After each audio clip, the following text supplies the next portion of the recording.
Ja se tu že vidim, ne vem, a drugi vidijo. Da se jaz tu že vidim, a drugi tudi vidijo.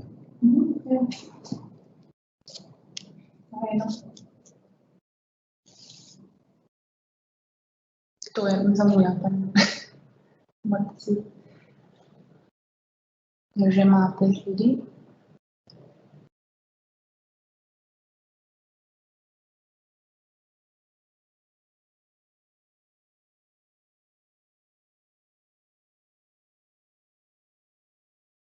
Yes, we see you. Yeah. Hello again, welcome to our workshop. The third block of presentations is now ahead of us. We are looking forward to hear about the experiences and eventual proposals made by PhD students. There will be 3 presentations. We will follow the rule ladies first. And the first presenter is Marie Marchand, coming from Cergy, from Paris. As far as I know, Marie, you are a student of English literature, but maybe you would like to present yourself even more. The floor is yours, please. Yeah, thank you. Thank you so much. So I'm going to share my screen with you. Just let me know if it's working. Yes. Yes. I know I've got a bad quality of connection, so let me know if there is no problem during my presentation, or if you cannot hear me anymore, just let me know. So thank you so much for the invitation. I'm very pleased to be with you today. I really hope that my presentation will give you and give us some insights for creating better synergies between each others. So I'm really gonna present you like my experience, what I feel in my own university, because for now it's a bit complicated to have some relation with PhD students from the other universities of Utopia. So I will focus on what I've experienced. So just first of all, who am I? So I'm Marie Marchand. I just put my email address if you need. I'm PhD student 3rd year, and I'm like working on different disciplines, because I'm working like in social sciences, but specifically in political sciences and in British history. So my subject is the British Liberal Democrats between political theories and political practices between 1988 and 2015. So here it is. I'm working on a political party. For my roles at the university. Yeah. I'm so sorry to bother you, but we're having trouble showing your presentation for now. But it's for. Wait, just a second. We're gonna try again, just so you know that it's not showing, but you can continue speaking because we can hear you. Yeah. Sorry about that. It's better with the presentation. Actually, if you can't see it, it's it's problematic. So you can't see anything? Yeah, we're having trouble sending it. It's poor connection for some reason. You can just continue speaking. We'll fix it on the way.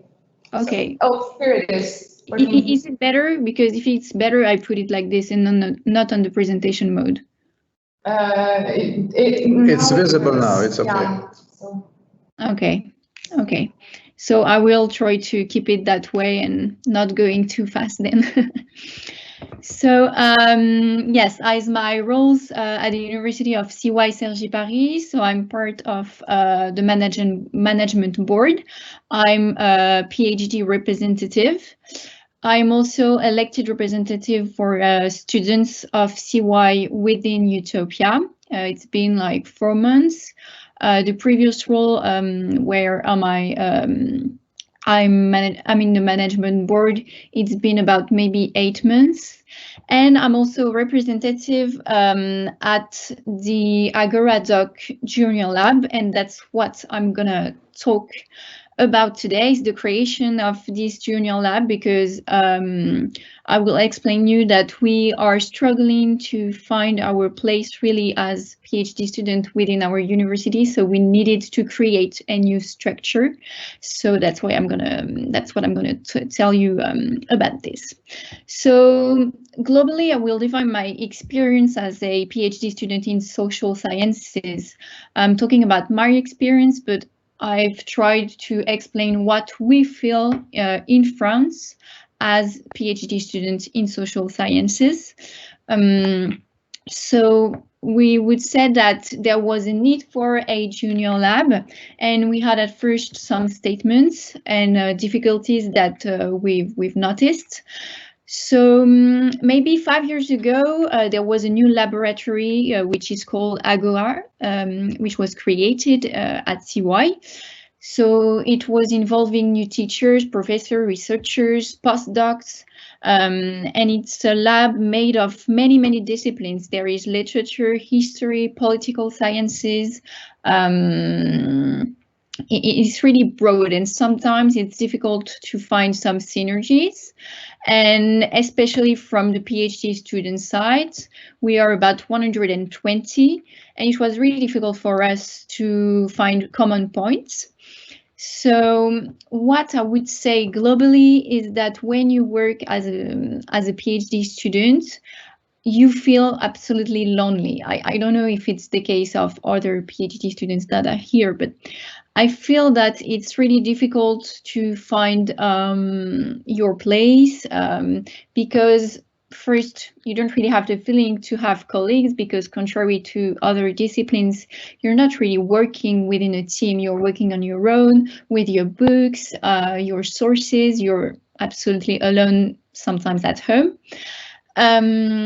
Sometimes you don't feel recognized as real researchers by the professors and even by the university itself. And on a more personal perspective, your social life can be a bit difficult to maintain because you work on very specific subjects. And so there are some possible misunderstandings from your friends and family who don't understand what you're really doing. And it was a problem within this lab, is that the PhD representatives who were working there didn't really manage to create real dynamics between the different PhD students. And there was this difficulty to engage and to mobilize PhD students to be actors themselves, actually.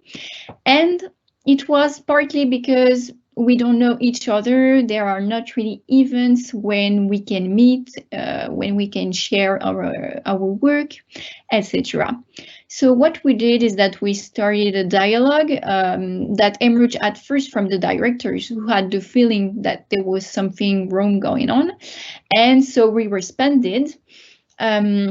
And in November 2019, after some discussions, it was decided to create a new junior lab in order to ease the integration of PhD students in research and to give them more autonomy. And it was the birth of Agora-Doc, which is our junior lab, which I created with two PhD students. So what is the structure? The structure of Agora-Doc is similar to a classic lab, except concerning the budget, because we don't have a proper budget. We just establish a kind of budget depending on the events we are planning to organize, and then the lab decides to give us some money. So it depends mainly on the lab's budget itself. Agora-Doc is a structure which is only dedicated to PhD students. That is, we organize events and we invite people that are only PhD students. We can think of having teachers, professors, and so on, but the idea is that we don't feel afraid because you are in a first year PhD. Sometimes you are afraid to talk in front of a public of experts. So the idea is like to feel comfortable in this place. We have also defined some statuses that we have voted, so we know exactly what the lab is made of, what it is made for. I won't go into the details. And we also wanted a place dedicated to PhD students where we can meet and work. And it was not the case before, and it was a big problem because we didn't even have like an office to go to work. There is of course the library, but it's not the same. Like in the library, you're not allowed to speak, to talk, to exchange with your neighbor. We wanted a place where you could just stop by and have a coffee or tea and talk with your colleagues. We also now have some computers we can use because sometimes you don't always have your computers, so you can use some from the university. And we decided to have a structure with 3 representatives elected. We didn't want to have one and to have like a pyramidal organization. The idea was like more participative collaboration function. And so we have 2 principal objectives. First, we have scientific goals. We aim at doing publication, we organize events, symposium, and there are also methodology goals, which are based on exchanges between PhD students concerning their researches, research in general, but also a place of discussion where we can talk about our difficulties, give advice to each other, really like a place of friendly environment and sympathy. So what are our activities? As I told you, the activities are only dedicated to the PhD students and by the PhD student themselves. We are running this lab on our own, even if there are some administrative people working in the lab to help us. We are the ones who organize the events, who do the call for publication. And the idea is that each PhD student of our lab should be proactive and be an actor in our journal lab.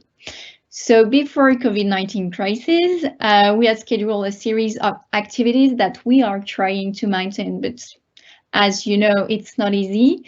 Research is much more difficult now that we don't have some places to get together, to have access to our research, to do interviews and whatever. So we hope we will achieve these objectives maybe next year. So we would like to have a symposium per year, one per year. There is one supposed to take place in November. It is to be confirmed. The subject would be the cultures of exchanges. So we have received many propositions from PhD students who are from our lab, but the objective for the next sessions would be to target more and more people from other universities and even from universities abroad. But for our first one, we don't want to be too ambitious. The second one is like seminars, half study days, which would be 2 per year. So it's more ambitious, it's less ambitious. It could be languages and politics, conflict literature, heritages and identities. We're trying to create a cross-disciplinary subject, so we don't exclude anyone. That's why we can invite some people from other specialties to take part in those events. And last but not least are the monthly workshops. we haven't been able to put this into places, but our idea was to put into place some training courses about specific software, maybe research methodology, writing skills, bibliographic referencing, etc. And this would be done between us, like maybe I know how to use such software, I can propose my service and do like 1 hour workshop with other people, and we exchange on our qualifications.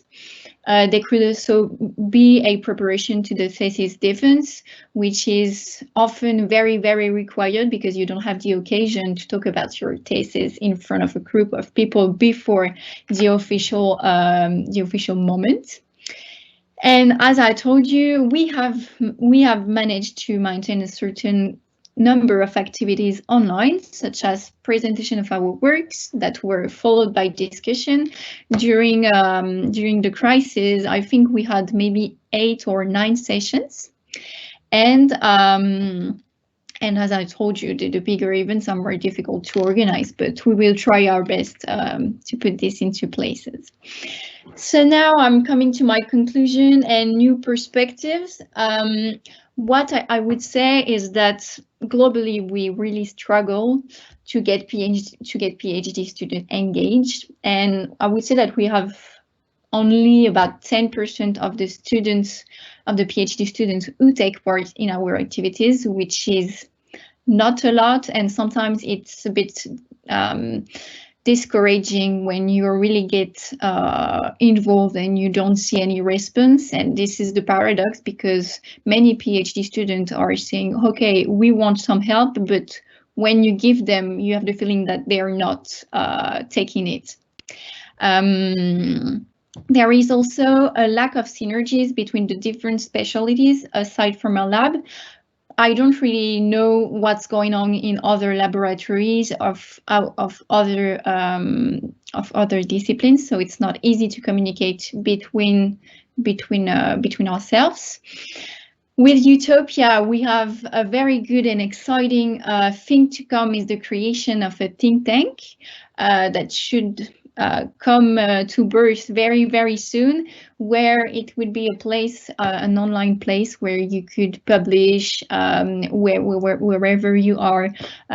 So we are really looking forward to have this. We would like also to integrate the master students and the postdoc within our junior lab, because we are certain that collaborating with them would help a lot.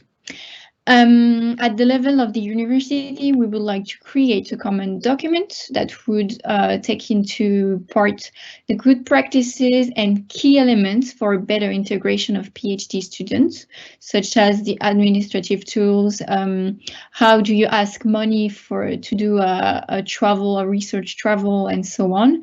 So maybe this could also be something we could work with other universities of Utopia.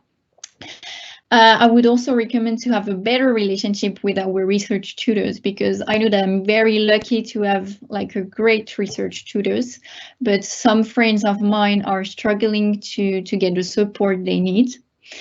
And also we need to fight for having more PhD student representatives involved and elected in the different boards.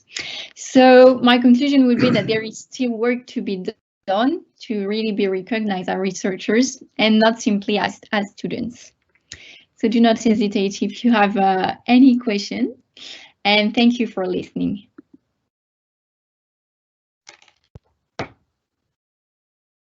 Very good, very interesting case, Agora Lab you have described, but you have also sent us some important messages for the universities and their management.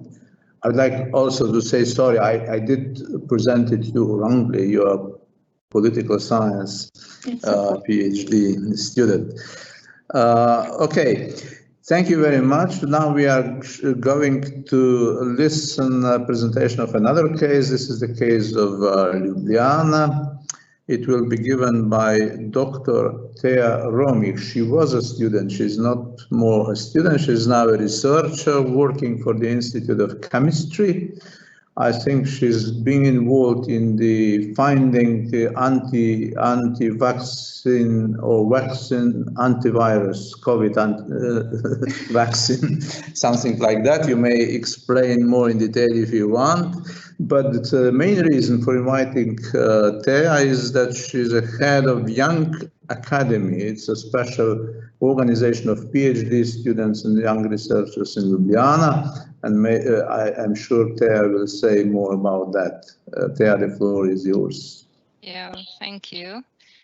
So first I need to share with you my screen. I think this is working.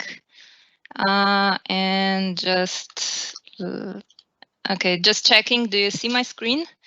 Yes. Yes, okay. So thank you for inviting me today. It's my pleasure to give a talk on this occasion. And as I've already been presented, yes, I'm a proud diploma and PhD graduate of the University of Ljubljana. I am currently employed as a research assistant professor at the National Institute of Chemistry, where I do cooperate with Roman Jerala's lab, but I actually am developing a sensor for anti-SARS-CoV-2 antibodies. And his lab helps me with some research procedures, and we share research material. And I am, in my free time, I'm a president of the Young Academy of Slovenia, which is the Association of Slovenian PhD students and early career researchers. We are part of an alliance of similar associations throughout Europe, which is called the European Council of Doctoral Candidates and Junior Researchers, or in short, EURODOC.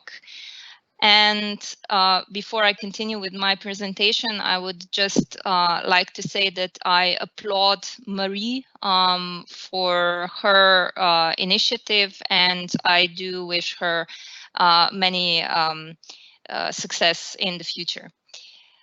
I decided to give a talk on a slightly different topic because in light of some recent events, I will say a little bit more about them later on. I thought it would be timely and appropriate to interpret today's topic through the lens of an currently ongoing EURODOCS project.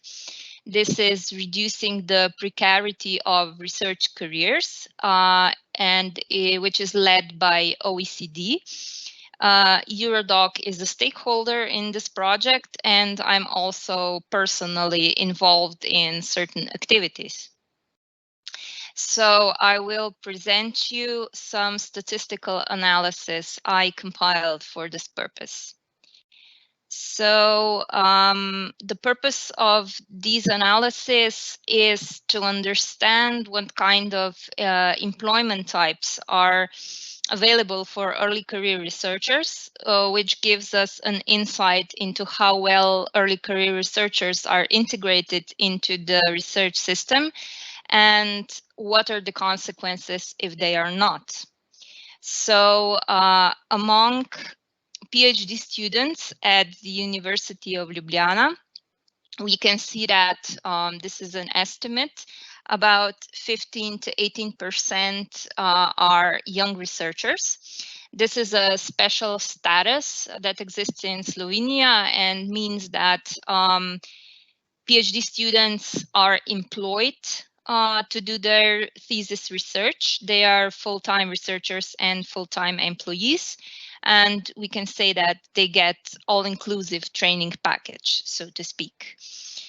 Then approximately 50% of PhD students get some co-funding from the government in the study year of 2019 to, sorry, I think Here, okay.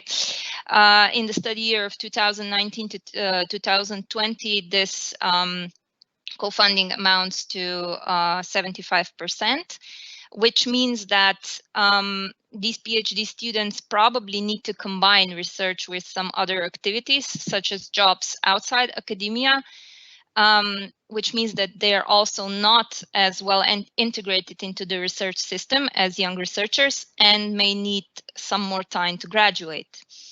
And the remaining 32 to 35% are funded from other sources.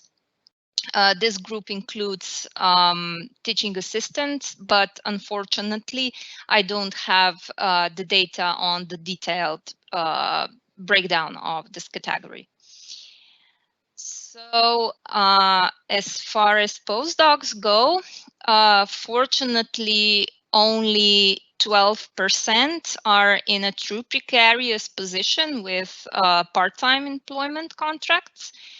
24% are full-time researchers, and the rest combine research and teaching assignments, such as and probably some other projects, such as the work for industry. And of these, 37% have surplus employment, which was mentioned briefly by Dr.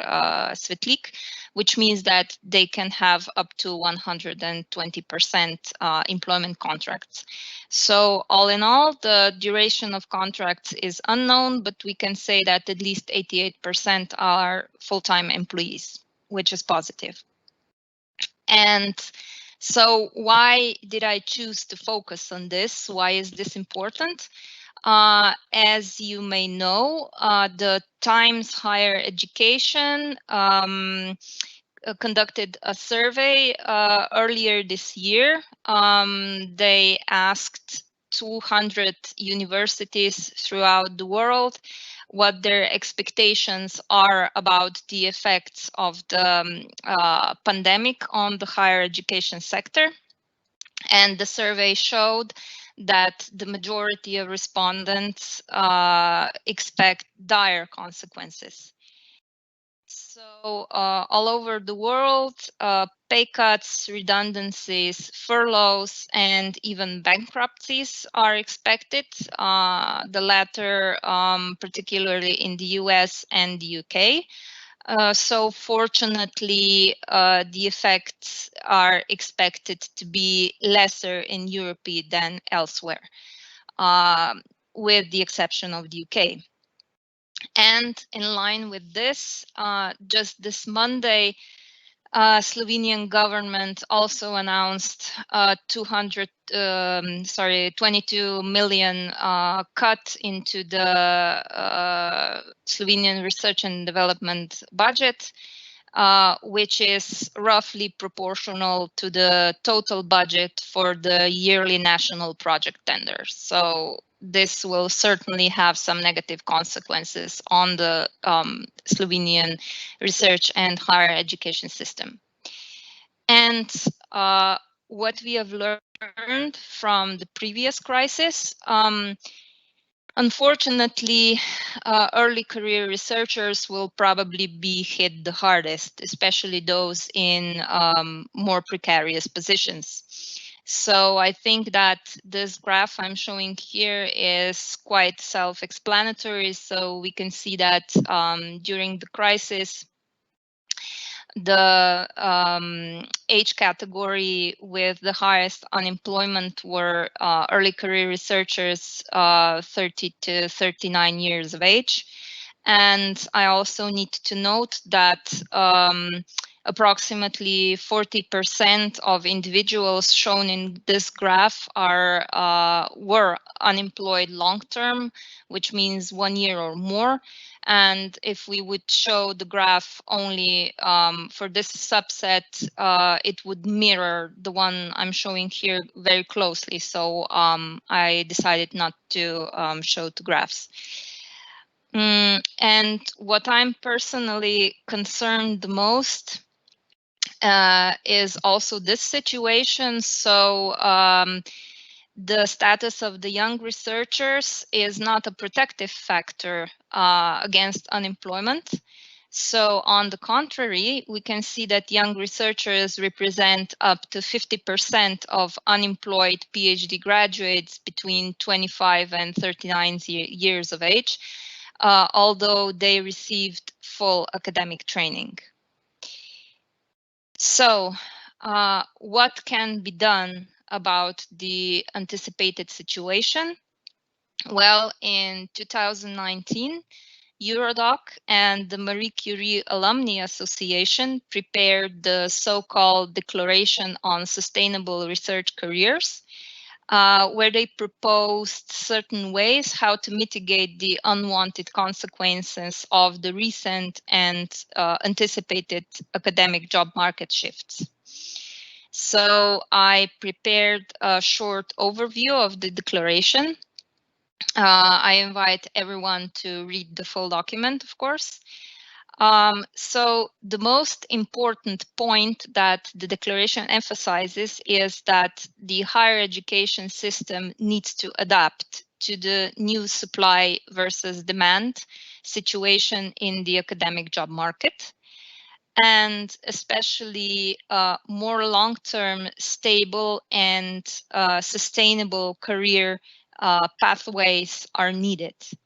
So one of the ways how this could be achieved is to change the ratio of permanent research staff versus trainees, so this classic postdocs, in favor of course, of the permanent research staff. And a good opinion piece on this can be read in Nature.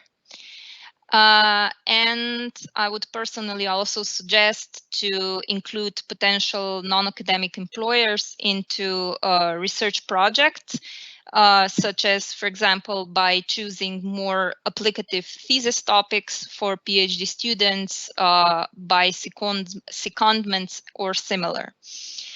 And I would also appeal to everyone who is listening to this presentation to look into the DORA Declaration and Hong Kong Principles, because the publish or perish culture hurts early career researchers, because we nowadays need to compete against impossibly high standards, which are much higher than those that were faced by researchers of older generations. So a case in point, for example, that you probably are familiar with is Peter Higgs, the Nobel laureate in physics, who was so quote unquote unproductive in his research career that he would not even keep his job in the current climate. I can also present an example of good practice from our Slovenian Jožef Stefan Institute. This is the Director's Fund, which provides, let's say, seed funding for early career researchers who have good research ideas and would like to establish their own labs. So this fund provides some funding for researchers to buy equipment and to establish labs, for which they, of course, in the later stages need to secure their own funding in tenders. And since this project has been going on for some years, we also know that several awardees of this fund went on to become ERC starting grantees. So it definitely paid off. Then another thing that the declaration points out is that more institutional support is needed. So especially in terms of career support, but not only, for example, with workshops on how to apply for jobs and write CVs and so on, but one thing that would definitely be beneficial is that the university would in advance present an overview of possible career pathways to PhD students, so that they would be aware from their first year in the PhD program how to plan their pathway later on. Then more support about transitioning to non-academic careers would also be welcome, especially by fostering connections with potential non-academic employers. Then, because of this pressure that early career researchers are facing nowadays, also mental health issues have become more prevalent than they used to be, and institutional or sectoral causes should be addressed, so which stem from like poor mentorship practices, the culture of workaholism, and precarious funding. We should pay attention to at-risk populations, and it would be beneficial if some institutional linkage with some specialist counselors would be established. And I would also like to point this out, that additional training to the supervisors themselves is needed or would be welcome, because also the supervisors can do a lot for their mentees. They can also connect them to the future employers, and it should be presented to the supervisors that the academic pathway is now not the only one possible, or even the most commonly taken one by their mentees. And with this, I will conclude my presentation. So, as important as ever in this climate is the support with transferable skills, because they are the key to a successful transition into non-research careers.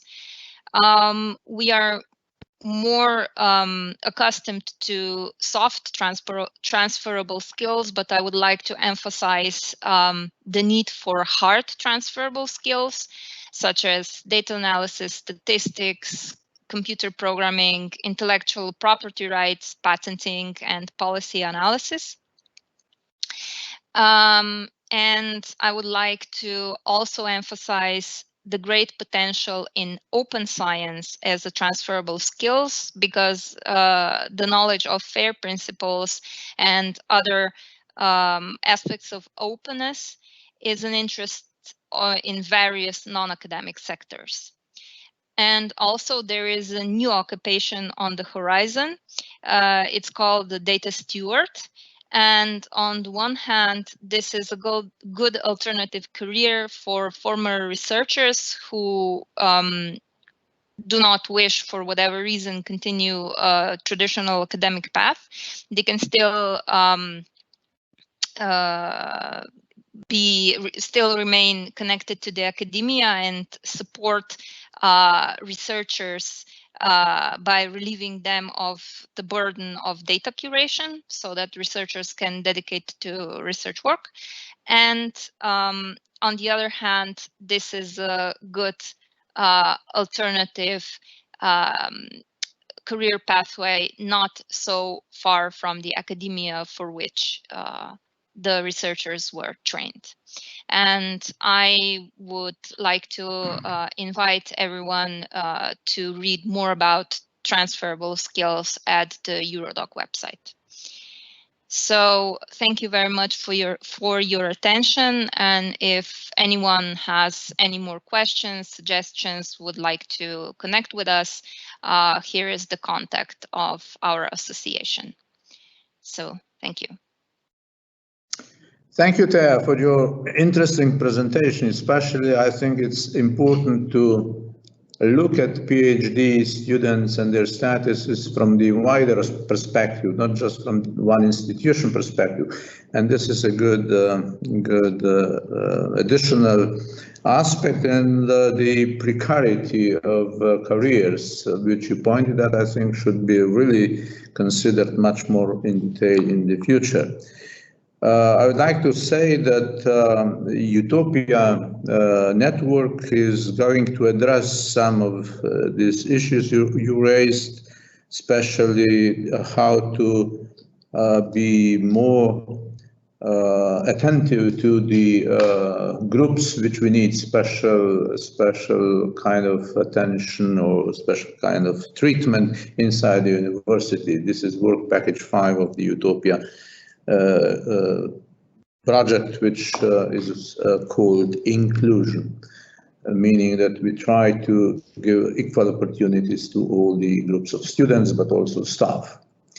Thank you very much once again. And now we are going to listen to the third presentation, which will be given by Vladimir Todorović. He's coming from the Novi Sad University, I think second largest university in Serbia. A very good research university as well. Vladimir, I don't know much about your CV, but you will introduce yourself anyway. Please take the floor. Thank you. Thank you all.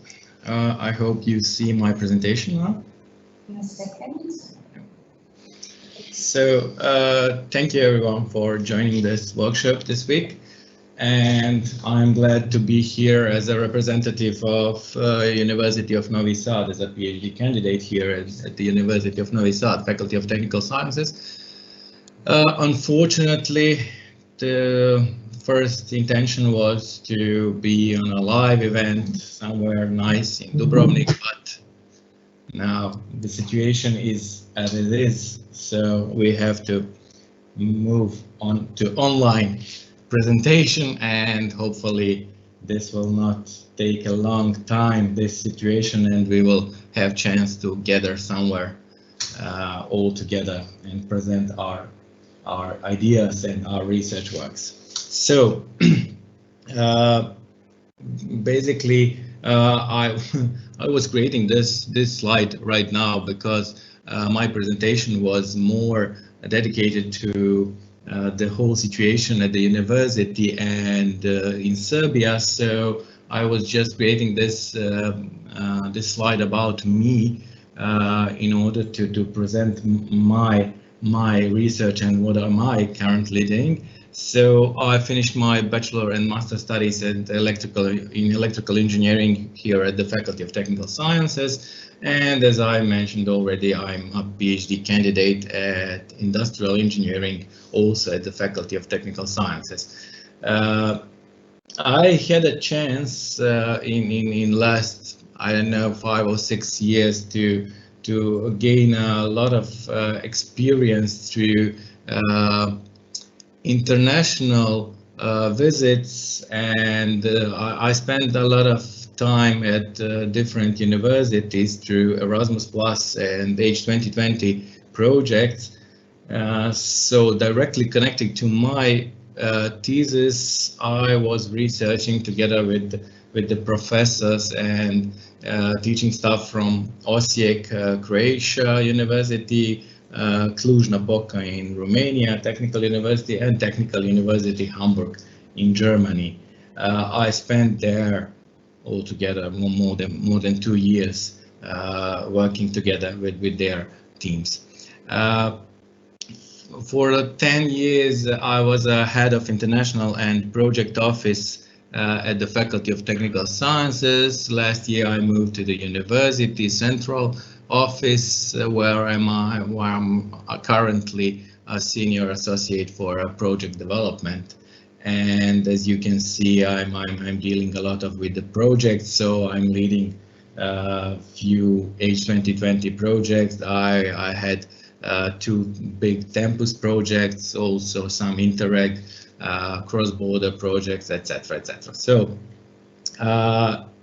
as colleague Marie mentioned, this great lab that they founded then I just wanted to share this info that I'm currently a director of Idea Lab, the Innovative Ideas Lab dedicated to students, but that's something that it's not fostering research, but we are fostering entrepreneurial and innovative way of thinking for students on bachelor and master level. Also, the students on doctoral level are welcome here in our lab, but unfortunately we don't have much of them because they are mostly in their research currently.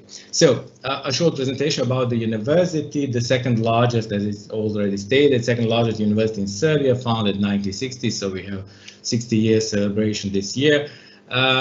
More than 50,000 students, 5,000 professors, assistants, researchers, and supporting staff.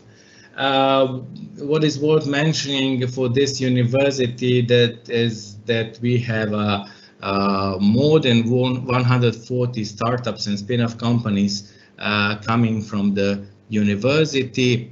So that was the period from, let's say, 95 up to all the current days, that professors, then assistants, and now the time is for students to establish their companies. So at the time being, we have it, let's say 150 at least companies started from the university. 14 faculties we are gathering and 3 scientific institutes.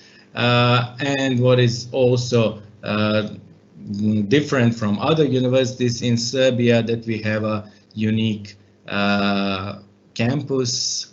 All faculties are at the one place, except of course Faculty of Medicine and Faculty of Arts. They are connected to their main buildings, of course, the hospitals and then museums.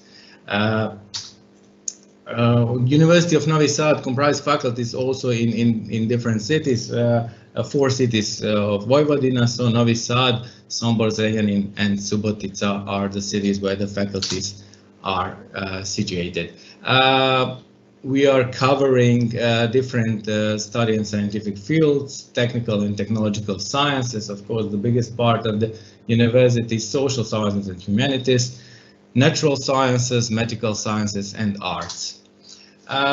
When it comes to the situation at the PhD studies in Serbia, of course, the situation is like that we are more or less in the same situation as European Union, since we are adopting the European Union strategies and the laws as a country that is associated EU member. So and we are in a process of getting the full member status in EU. So the admission to a doctoral program is conditional only to the completion of a master degree program.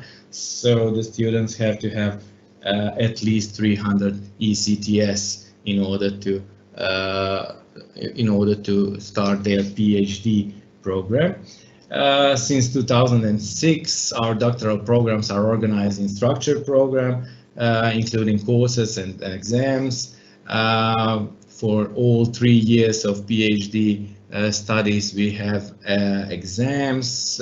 In first 2 years, we have at least 6 exams, and later on the 3rd year, we have, I think, two exams, and after that, just the PhD thesis development.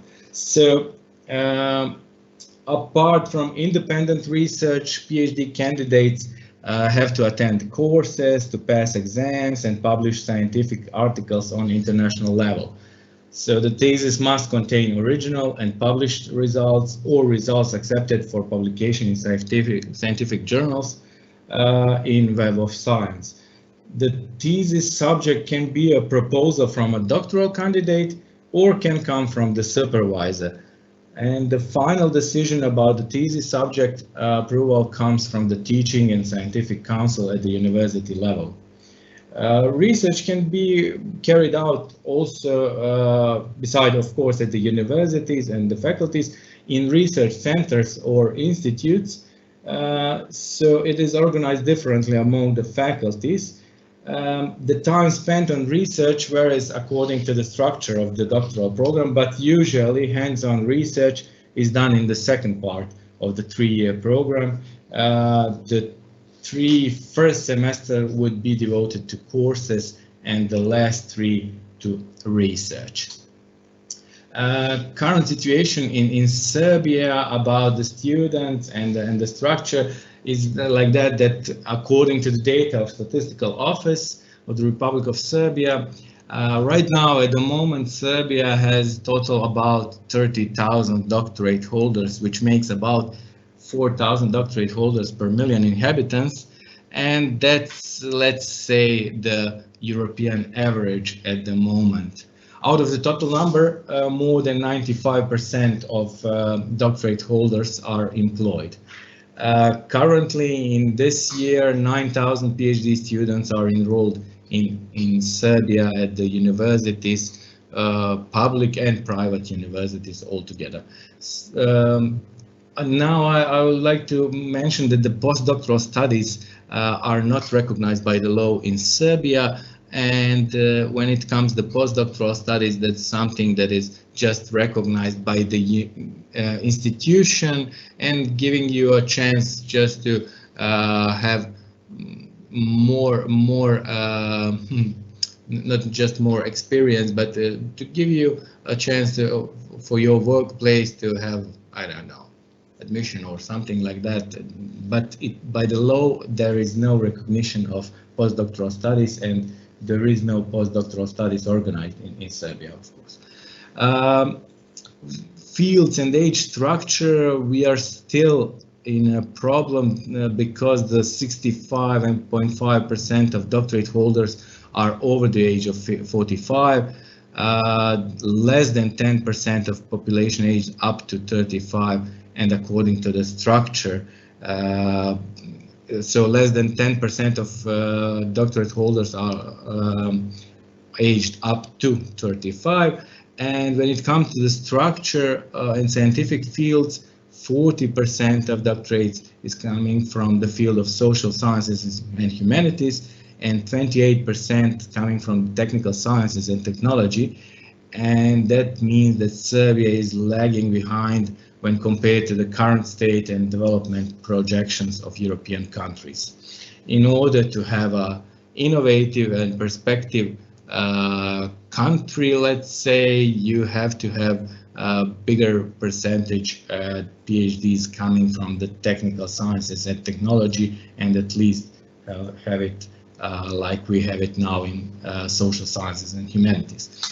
When it comes to funding of research, here in Vojvodina, the northern province of Serbia, we are lucky, let's say so, because beside the national funding, which is covering or funding 40% of scientific and research projects in Serbia through the Ministry of Education, Science and Technological Development, we have this possibility to have a provincial funding by the government of Vojvodina, and the 16% of scientific and research projects are financed through our Provincial Secretariat for Science and Technological Development Programs. The third pillar of funding is, of course, EU or European Commission, and we have a stronger focus on EU programs and EU projects and other external funding. The situation is like this when it comes to supervision, mentoring and evaluation of the PhD candidates. Every doctoral student has typically one mentor. Mentor has to be employed at the home faculty, and it's a member of the corresponding department. It is noted that mentors often do not have much responsibility for the successes of a student and are rarely trained or retrained. They are often supported and motivated by the faculty. The number of successful supervisions is taken into account in the elections or re-elections of the teachers and researchers. Professors are limited to mentorship of maximum 5 candidates. At the same time, there are criteria for mentorship. Mentorship has to have at least 5. Mentor has to have at least 5 scientific papers published or accepted for publication in SEI listed scientific journals. According to the law, the principal investigator in a research institute is not entitled to be a mentor. It has to be co-mentor with a professor from a university. Formally, there are 3 committees involved in the development of doctoral thesis. All 3 committees are proposed by the department of the faculty and approved by the teaching and scientific council of this faculty. The committees are not open to the private sector. So the first committee is approving the subject and the title of the thesis. Second committee is responsible for evaluation of thesis, and the third committee is appointed for the defense. Mentors are typically members of all 3 committees, and these committees are usually, but not necessarily, the same for a candidate and consist of 3 to 5 members. It is required that at least 1 member of each of the committees is not from the home faculty. We say that it's usual not to have the part of the committee that the one of the participant of the member of the committee should come from the different university, not from the home university. And international experts are also accepted as members of the committee. I got some surveys from statistical data from doctoral studies in Serbia, research by the National Council for Higher Education, which states that the students at the PhD level do not have unlimited access to the research infrastructure. So through this survey, we got the result that only 43% of students have unlimited access to research infrastructure.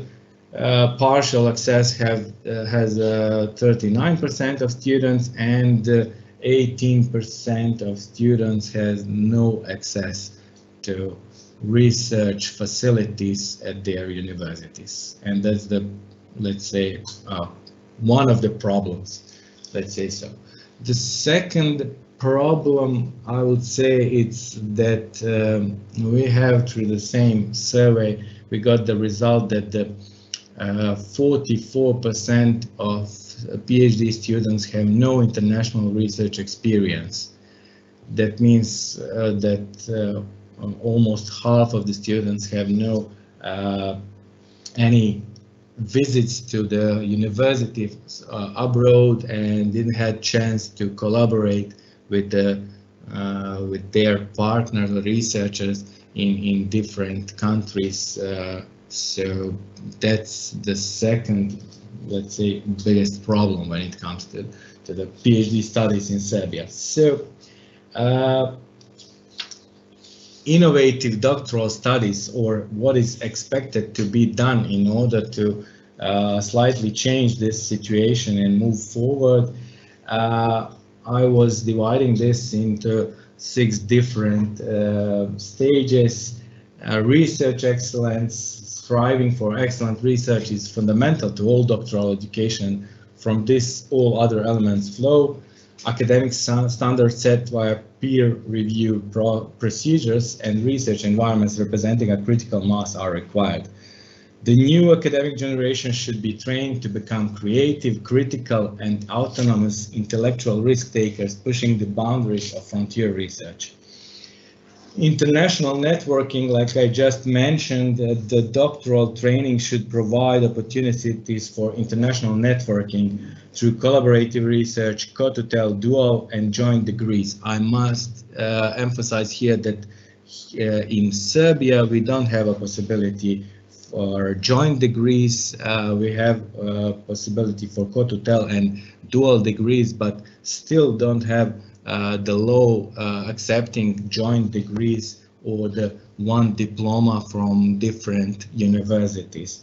So mobility should be encouraged, be it through the conferences, short research visit and secondments, or longer stay abroad. Attractive institutional environment, doctoral candidates should find good working conditions to empower them to become independent researchers, taking responsibility at an early stage for the scope, direction, and progress of their project.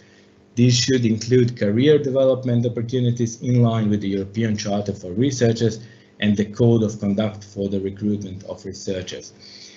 Exposure to industry and other relevant employment sectors.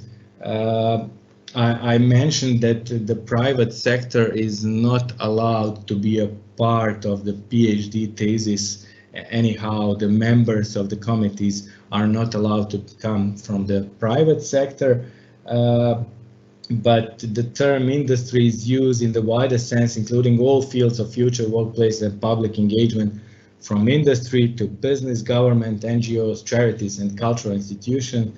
This can include placements during research training, shared funding, involvement of non-academics from relevant industry in informing or delivering teaching and supervision, etc. Transferable skills training are skills learned in one context that are useful in another. They enable subject and research-related skills to be applied and developed effectively. Transferable skills may be acquired through trainings or through work experience. It is essential to ensure that enough researchers have the skills demanded by the knowledge-based economy. Interdisciplinary research options, that is something, of course, that it's worth mentioning, that the doctoral training must be embedded in an open research environment and culture to ensure that any appropriate opportunities for cross-fertilization between disciplines can foster the necessary broad and interdisciplinary approach. Of course, in order to achieve those objectives, doctoral level of qualification need to be fully aligned with the European qualifications framework using the outcomes-based approach. The first steps should be the development of research skills in doctoral studies. Unfortunately, in our doctoral studies, as our research has shown, there has been a very little progress in terms of research skills. On the one hand, the doctoral programs are responsible for that, which give priority to theoretical teaching and reading thousands of pages at the expense of methodological and research skills. And on the other hand, the big problem is the lack of quality staff who have research skills and are ready and able to transfer them to the doctoral students. There are a larger number of excellent professors who know how to transfer the knowledge they possess, but a good part of those professors are not researchers, but only lecturers. Although in order to advance as a lecturer, you must also have a research work behind you. You have to have published papers, conferences, research projects, etc. But low criteria set for the selection of titles led to our professors who are good lecturers, still not good researchers, and cannot transfer research knowledge and skills to doctoral students. And I emphasized here the collaboration with researchers from abroad. So the doctoral students who are unlucky enough to go abroad or collaborate with researchers from abroad will rarely reach the necessary level of research knowledge and skills to be competitive with researchers from Europe and the developed world. The skills of research methodology and research techniques applied are not at the required level, and therefore the results we obtain and the papers we have published are not sufficient quality. I will emphasize here the international cooperation, research projects, involvement of PhD students, and of course bilateral contacts in order to overcome this situation. But something is moving forward at the University of Novi Sad, and I'm proud to show that the Science and Technology Park is finished, and right after this pandemic is over, we will populate this building, which is giving us the new space for the university and industry cooperation. The 2/3 of the space will be dedicated to companies, and 1/3 for faculty facilities with large number of laboratories for the practical training of students. And the second big project is a new Biosense Institute building. with a budget of over 40 million euros. This is funded by the European Commission in 1% or half together with the Ministry of Science of Serbia. So this building will be also built here in the campus of the university, and after it's finished, it will give a chance for more than 100 young researchers to be employed in this Center of Excellence for Advanced Technologies in Sustainable Agriculture and Food Security.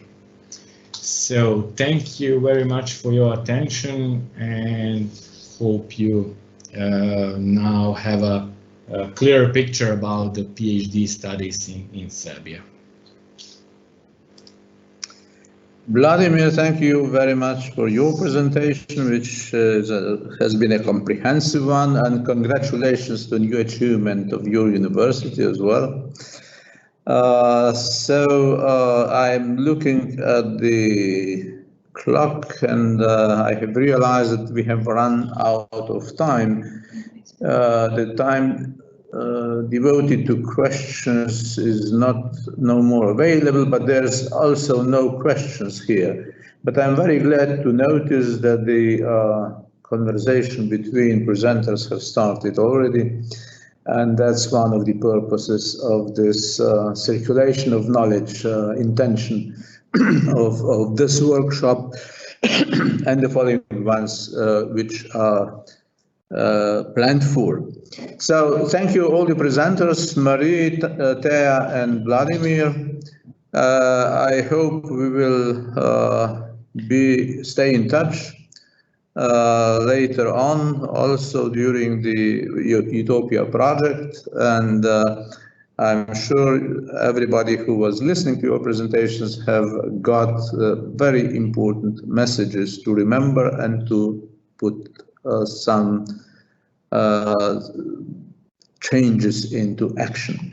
Thank you once again, and thank you all the spectators, all those who participated at this workshop today. I would like everybody to invite for the tomorrow event, which continues with the focus on the ERC financial scheme, ERC program of the European Union. And also there will be a the first session on the utopia vision of the research function of the universities. This will be the first presentation tomorrow. And I think everybody can be curious about how we are trying to reshape the research at the universities in the future. Thank you for today. Sorry? But yeah, there is still, my colleagues say here that there is still some time for questions if somebody wants to pose. Either participants, either introductory speakers or other who participate. If I may, I think I had one question, which was, could you elaborate some more on how could Utopia think tank engage more PhD students? Maybe I can answer this question. I think the think tank is a real opportunity since it's a new platform that doesn't exist yet, whether in CY Cergy-Paris University, whether between different universities. So I think PhD students might be really appealed by this new platform, since publishing online might be easier for them than publishing really in like papers published by other peers and so on. I think the selection of the think tank might be also easier and not as hard as other calls for publication. So that might be a good point. And there is also the international appeal, just like Vladimir mentioned, that is really important, like to collaborate and to start working together, even if we are not in the same country. And that's it. I think that globally, we should really communicate about that think tank, because communication is key. And I think that is in Utopia what we need to improve within our universities, because I'm not sure everyone is really aware of what Utopia is. And this would be the same for the think tank. So my point would be that communication is key. Thank you. Yeah, I would also like to answer 2 questions I got. So I already posted some links, and I think that the first 2 individuals can get their answers from the content if they follow the links. And I would just like to address these 2 questions about transferable skills. So, to be honest, I am not aware of a systematic transferable skills training in Slovenia. So, of course, some trainings also on voluntary basis is scattered here and there. So for example, I provided the link to the Foster Open Science. This is a result of a European project where Eurodoc is also involved, and this is a comprehensive online training in open science topics. So everyone is warmly welcome to have a look at it. Otherwise, I think that transferable skills are most appropriate to be included as part of PhD courses. So, of course, PhD courses differ from country to country. So in Slovenia, PhD students are required to take some theoretical courses, and transferable skills training could easily be made part of it. So, and as far as this question goes, as a researcher at the Institute, do you have also contact with the university and business sector? Do you have options to gain other transferable skills? Is it up to you, or is it centrally organized? So, as I said, I'm not aware that it would be centrally organized. Perhaps, I don't know, the information has just not came to me.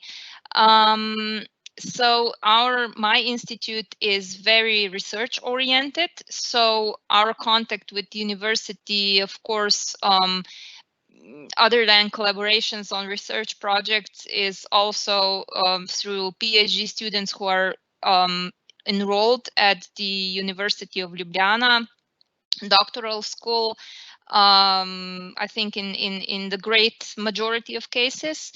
Otherwise, yes, the institute is very much connected to the industry, and this is one of the positive aspects, because those researchers who, for whatever reason, then leave the institute can easily get positions in the industry, because people in the industry have known them from collaborations before. So I am much in favor of such collaborations. Also, some purely research collaborations are possible. I've been invited to some. Unfortunately, I think our proposals were not funded, but I see a great potential in this kind of collaboration, also through industrial doctorates, which used to be an option in Slovenia, and then they were abandoned for a while. I think that there are ideas to re-establish them. I think that would be very welcome.